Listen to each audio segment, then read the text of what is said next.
I'm Diane Macedo. Today on ABC News Live, abortion rights upheld in Kansas. Voters there have rejected a change to the state's constitution. It's the first time voters have weighed in on abortion rights since the Supreme Court overturned Roe v. Wade. We have team coverage on what it all means. House Speaker Nancy Pelosi sparking outrage in China after meeting with Taiwan's president overnight. How the Chinese government is responding and what the White House is saying.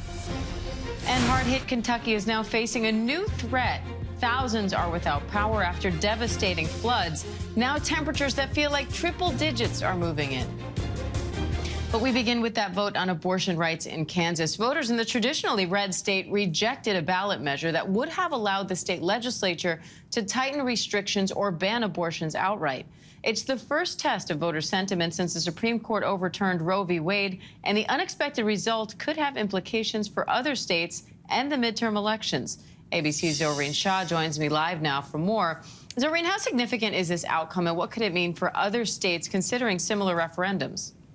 It's really significant, but more than significant, it's also surprising, not just for people around the country, but for people in Kansas where this vote took place. Look, they were expecting this abortion vote would be a lot closer last night. They thought it would take a lot longer to get results, but over 60% of people in Kansas voted no on this referendum. Just under 40% voted yes, and that means the right to abortion in Kansas remains. So what would have happened if it would have passed? Well, Republican lawmakers could have restricted abortion. They could have banned it outright. And it's interesting because this is the first vote since the Roe reversal. Kansas is also very interesting because they have 350,000 more Republicans than Democrats. It's a very, very red state. Trump himself won by over 15 percentage points there. So the impact on Kansas is massive, but also the impact on the nearby states for women who want to seek abortion in Kansas. But the big question, you brought it up, Diane, the big question now is what does this mean for the November midterms? I mean, we know nothing exists in a vacuum, but it's unclear right now exactly what the impact, what the broader impact will be. Now, results are also still coming in from the primary elections in 5 states. So what are some of the highlights there? I mean, the big unknown right now is the governor's race in Arizona. That one is just too close to call. And that one has a lot of interest because of the people involved in it, right? I mean, you have Carrie Lake, who's backed by Trump. She's actually beating her opponent by about 2 points right now. It's Karen Taylor Robson. She is backed by Pence. It's essentially a proxy war between the former president and his former vice president. Lake has already declared victory, though. She's the former anchor, the news anchor. She calls herself ultra MAGA.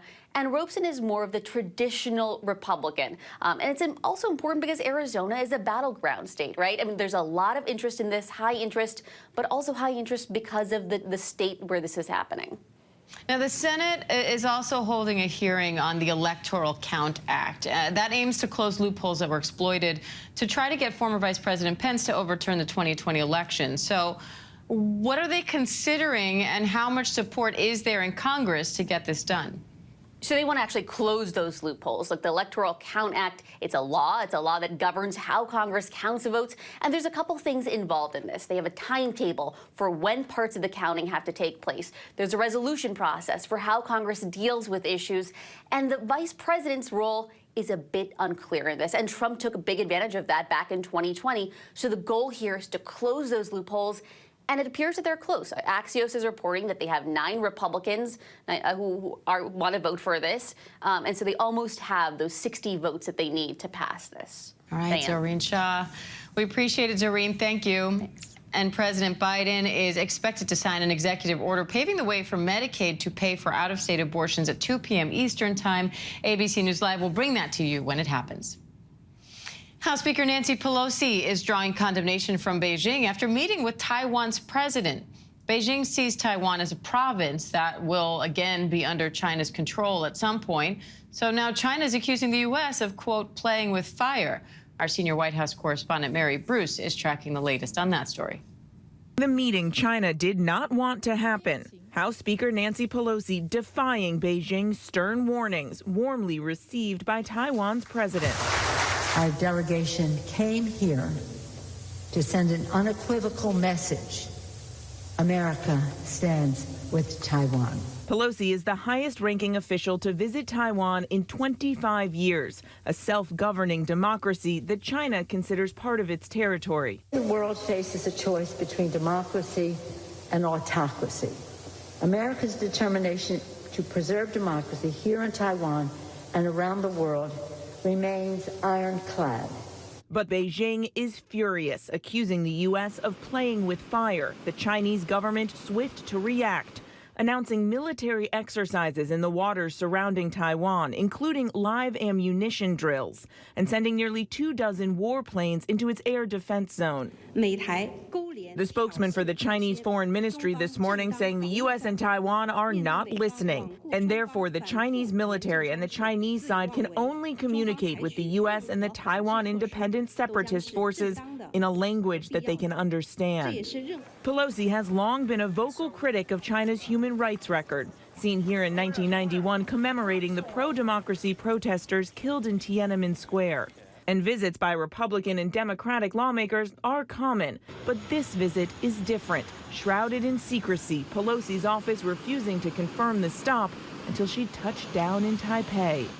The Chinese are summoning the U.S. ambassador to China to formally protest Pelosi's visit. The White House, though, is defending her decision to make this trip, saying it is in line with U.S. policy. Diane? All right, Mary Bruce, thank you. And the State Department is warning Americans traveling overseas to use extreme caution after a drone strike killed the leader of al-Qaeda. The department says the terror group and others could now be looking to retaliate. Chief White House correspondent Cecilia Vega has the latest. An urgent warning to Americans around the world. The State Department saying it is concerned about the threat of terrorist attacks carried out in retaliation for the death of Ayman al-Zawahri. The bulletin warning of a higher potential for anti-American violence, saying U.S. citizens overseas could be at risk of assassinations, kidnappings, hijackings, and bombings. This as new details emerge about the final moments for the world's most wanted terrorist. Al-Zawahri believed to have met his end in this apartment. Satellite images showing the building in a crowded upscale Kabul neighborhood. And this photo circulating online showing the aftermath, the blown out windows of that apartment where the White House says Al-Zawahri was killed while standing on the balcony, struck down by U.S. Hellfire missiles. Those missiles likely flying Ginzus, called that because they launched 6 long blades to kill a human target while sparing those standing just feet away. Experts praising the precision strike. No one else has this capacity to pinpoint a target like this, not only in terms of location, but in terms of time, based on the intelligence, and then strike from afar. President Biden seen in this White House photo being briefed on July 1st. Inside that box on the table, a model of the safe house. But now the administration facing new questions about whether pulling American troops from Afghanistan last year created a safe haven for terrorists. And this new alert for Americans abroad says that they should check with the State Department for travel advisories and updates, but they are not saying, at this point anyway, whether there was a specific threat to prompt this new warning. But Diane, they do maintain here at the White House that America is safer because of this takedown. All right, Cecilia Vega, thanks for that. And the Miami Dolphins are facing a hefty penalty for attempting to lure Tom Brady and for communications with former New Orleans Saints head coach Sean Payton. Victor Kendo is in Miami with the details. Touchdown, Miami! The NFL coming down on the Miami Dolphins and owner Stephen Ross, in part for trying to lure the league's biggest star, Tom Brady, to Miami. I'm so proud of our guys. An independent investigation finding Ross violated the league's anti-tampering policy by communicating with Brady when he was with the Patriots and later with the Buccaneers, as well as former New Orleans Saints head coach Sean Payton. So you have some of the biggest names in the sport trying to be lured to Miami while the Dolphins have a quarterback and a head coach. The investigation stemming from a racial discrimination lawsuit from former Miami head coach Brian Flores, who also claimed that Ross offered him $100,000 to tank games in order to improve their draft position. In the end, the NFL finding no evidence the team intentionally lost games, nor did anyone instruct Flores to do so. The NFL is now suspending Stephen Ross from attending games through mid-October and is ordered to pay a $1.5 million fine. He says, "I strongly disagree with the conclusions and the punishment." The Dolphins will also have to forfeit a first-round pick in the 2023 draft and a third-round pick in 2024. Flores, responding in a statement, "Mr. Ross will avoid any meaningful consequence. There is nothing more important when it comes to the game of football itself than the integrity of the game." And Dolphins owner Stephen Ross isn't alone here. The team's vice chairman, Bruce Beal, has also been suspended and fined. According to the report, he was the point person in contact with Tom Brady, and those talks allegedly included making Brady possibly both a limited team partner and a player. Diane? All right, Victor Kendo, thank you. Coming up, the new round of sanctions taking aim at Russian President Vladimir Putin, why the U.S. is now sanctioning his reported longtime girlfriend, when we come back.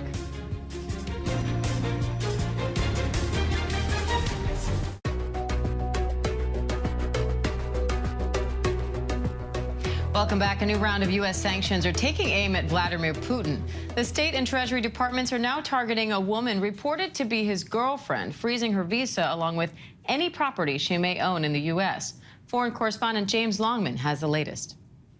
The US is closing in on Putin's inner circle, now sanctioning his reported longtime girlfriend, who's also believed to be the mother of some of his children. To Putin, it says essentially that now all bets are off. The US freezing Alina Kabaeva's access to property, saying the 39-year-old Olympian has a close relationship to Putin, something she's previously denied, and is the current head of a pro-Kremlin media empire. Alina Kabaeva is believed to be one of the people where he essentially stashed away his wealth. And so going for her essentially trickles down to the young children as well, any kind of assets that might be in their names, in her name. This is now kind of getting to the tentacles of Putin's inner circle as far as his financial wealth goes. A former rhythmic gymnast, Kabaeva is a two-time Olympic medalist, seen here competing in Athens in 2004.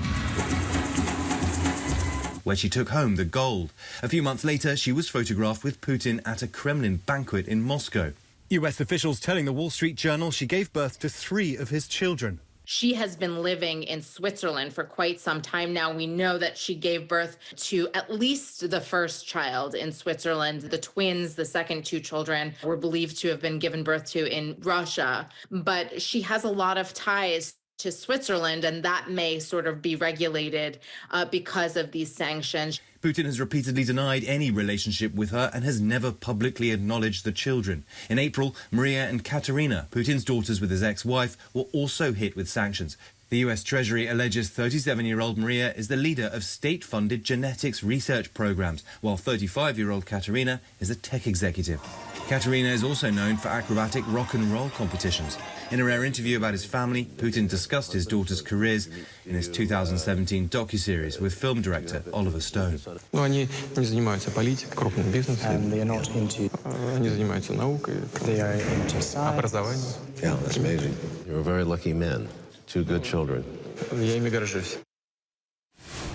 Why now? Well, there may have been concern at the State Department and at the Treasury about piling too much pressure on Vladimir Putin too soon. Sanctions actually haven't made much of an immediate difference to the battle in Ukraine so far. They are a longer-term strategy. But with food and fuel prices going up all over the world, Vladimir Putin will be hoping that the West loses its nerve before he does. Diane? James Longman, thank you. And a 5th child has tested positive for monkeypox in the United States, marking the 2nd pediatric case in California. The news comes as the FDA tells ABC News numerous children have been given special permission to get the monkeypox vaccine, normally only available to adults. I want to bring in Dr. Alok Patel from Stanford Children's Health and Wisdom Powell, Chief Social Impact and Diversity Officer at Headspace Health, for more on this. Dr. Patel, what can you tell us about these pediatric cases, and how worried should parents be right now?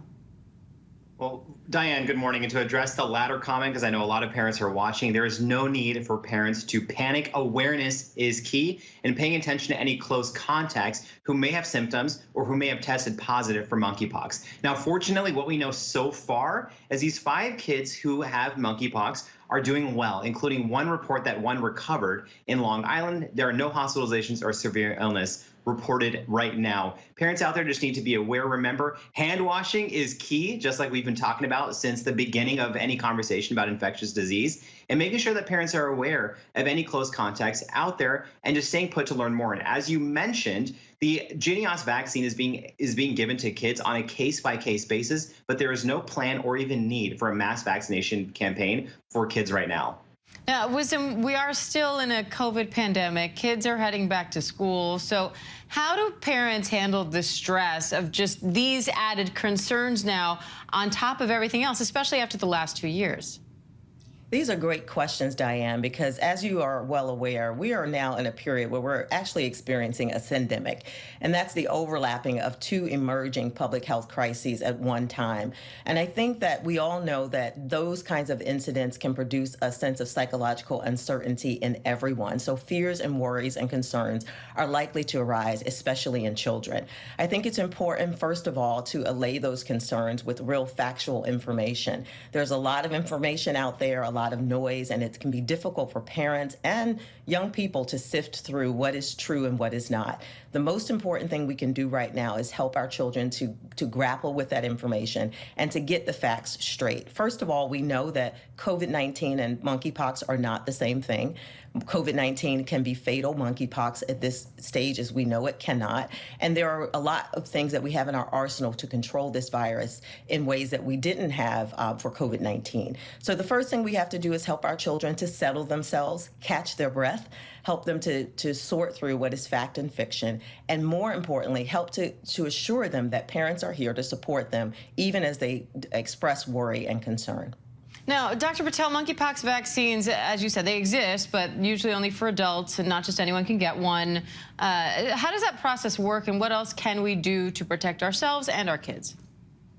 Well, the process is kind of vague right now in terms of how much more supply we can get. You know, Diane, it comes down to having part of the ability to manufacture vaccines, but not the rest of the supply. So that is definitely something that could be improved regarding mobilization and creating more vaccines as these states declare emergencies and get more federal funding. One thing that we want to pay attention to is to make sure that the vaccines are given preferentially to high-risk communities so we can control the spread. The one thing that we don't want to see happen is the U.S. start to care once children, pregnant women, or immunocompromised individuals are affected and ignore the fact of the group right now where 99% of cases are. We want to avoid the stigma while balancing targeted vaccine and resource allocation. And regarding what parents can do to keep their kids safe, we mentioned things like making sure kids are washing their hands and practicing that routine hygiene. That is extremely important. But also anyone out there should not go into over panic mode and not think that this has the transmissibility of COVID-19. It doesn't.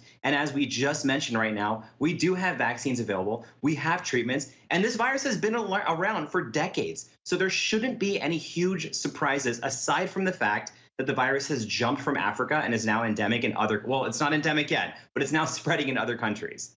So, Wisdom, we have sort of just learned to live with COVID-19. People are going out to eat at restaurants again. They're working out in gyms. The majority of mask mandates have dropped.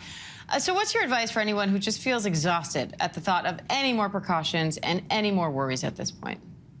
Well, the first thing we have to do is just accept the fact that we all are experiencing pandemic fatigue and to normalize that and to just give ourselves radical permission to feel tired and exhausted by it all. And the second thing we can do is to recognize when we're getting into trouble with our fear and worry and discerning when it is important for us to seek help and support.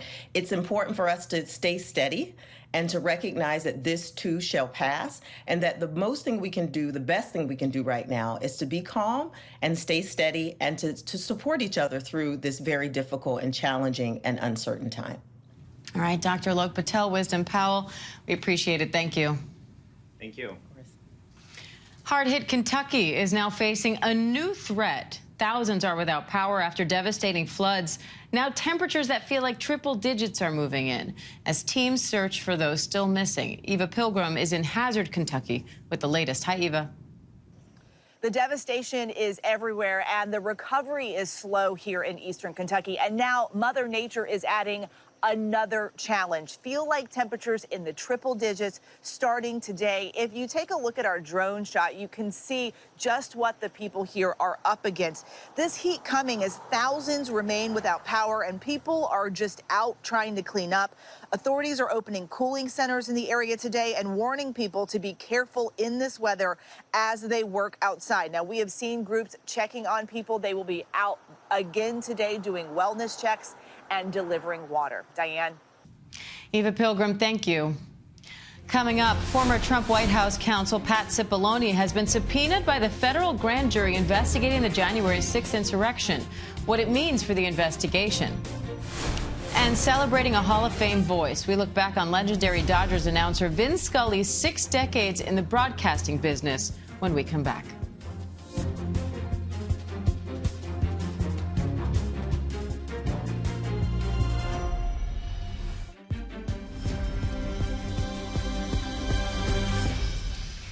Welcome back to ABC News Live. ABC News has learned a federal grand jury has issued a subpoena to former Trump White House counsel Pat Cipollone. The move signals a dramatic escalation into the Justice Department's investigation into the Capitol insurrection and efforts to overturn the 2020 election. The death toll is rising in Northern California as the McKinney wildfire claims 2 more lives. In total, 4 people have now been killed by the fire, which has burned more than 56,000 acres and is 0% contained. A spokesman for the U.S. Forest Service calls the area very combustible and difficult for firefighters to access. NASA has just released a stunning new image from the James Webb Telescope of a galaxy 500 million light years away. It's believed to have formed from a collision between a large spiral galaxy and a smaller star system. Scientists call it the Cartwheel Galaxy. And we are remembering legendary broadcaster Vin Scully. The voice of the Los Angeles Dodgers for more than 6 decades died yesterday at the age of 94. Will Reeve has more on Scully calling 25 World Series, 12 All-Star games, and his countless memorable moments. For nearly 70 years, first in Brooklyn in the 1950s, then for decades in L.A., Vin Scully began his broadcasts like this. It's time for Dodger baseball. Born in the Bronx in 1927, Scully started calling Brooklyn Dodgers games when he was just 22. In a year that has been so improbable, the impossible has happened. He spent a record 67 seasons with the only team he ever worked for. But Scully was also the national pastime's national treasure, the voice of Hank Aaron passing Babe Ruth. What a marvelous moment for the country and the world. And the unforgettable 1986 World Series. It gets through Buckner. Here comes Knight, and the Mets win it. Scully retired in 2016, saying goodbye with that signature and singular poetic grace. When the upcoming winter gives way to spring, rest assured, once again, it will be time for Dodger baseball. So this is Vin Scully wishing you a very pleasant good afternoon wherever you may be. Our thanks to Will Reeve for that report. And our thanks to you for joining us. I'm Diane Macedo. Stay with us as ABC News Live continues with more news, context, and analysis.